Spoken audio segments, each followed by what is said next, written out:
என் மணியாக சர்வேஷ், மாமன் பெண்ணாக மிருதுளா, ஆடு மேய்க்கும் சிறுவனாக கிரிஷ், வழி போக்கனாக கவிச்சரண், பஞ்சாயத்து அறிவிப்பாளராக சஞ்சய், ஊர் மக்களாக ஜீவா, வருண் மற்றும் யஷ்வந்த், பஞ்சாயத்து தலைவராக யஷ்வந்த், துணை தலைவராக ரெனின் ஜோசப் மற்றும் ஷாரி. ஒரு ஊரில் முருகன் என்று ஒரு கருவி இருந்தான். அவனுடைய கஞ்சத்தனத்தினால் அவனுக்கு நேர்ந்த விளைவை இக்கதையில் காண்போம். காட்சி ஒன்று, முருகனுடைய வீட்டில்.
எப்படிப்பட்ட தஞ்சம் என்று.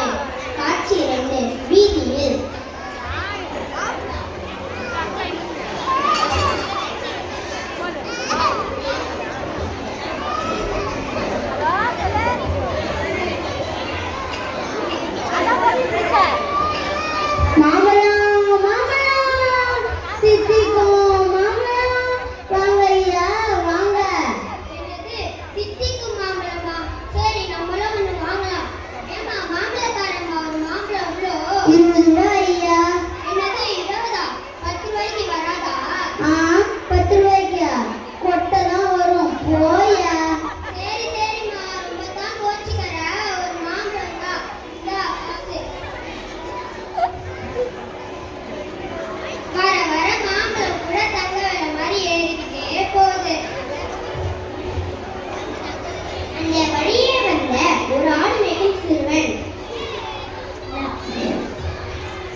சிறுவன் பயந்து பணத்தை கொடுத்து விட்டான்.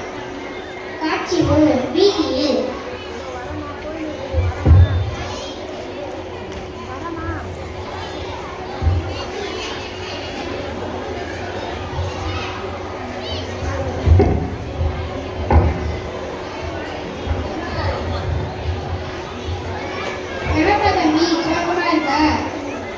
ஒரு கல்வி வந்து என் அம்மாக்கு காசு வாங்கினையா. கல்வி முருகனோட வேலையா? அவன் பயங்கரமான ஆளாச்சு. எங்காச்சு உதவி பண்ணீங்கயா? சரி வா, அவன் என்ன பண்றான்னு பார்ப்போம். முருகனோட இடத்தில் அமர்ந்து ஆடு மேய்க்கும் சிறுவனிடம் இருந்து பெற்ற காசி சுண்டி பார்த்து எண்ணிக்கொண்டிருந்தான்.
எல்லாரும் பங்கு போட்டு தின்றனர்.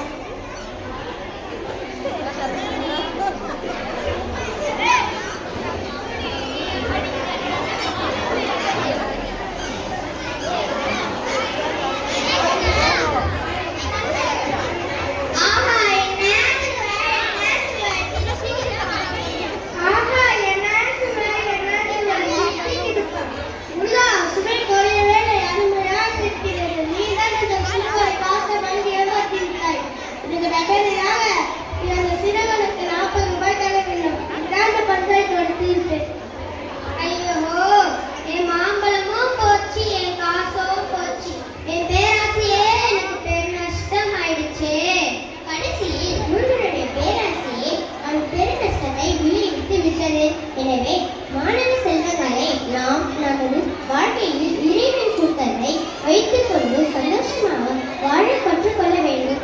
இப்படி பேராசைப்பட்டால் அது பெருதான் முடியும். நன்றி, வணக்கம்.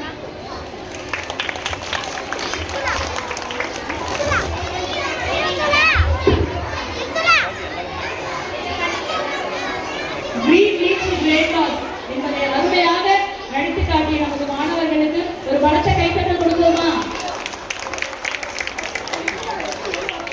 Thank you student.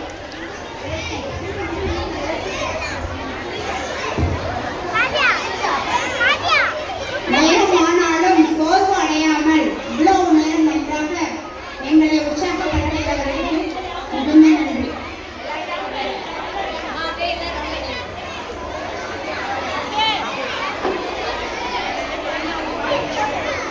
இந்த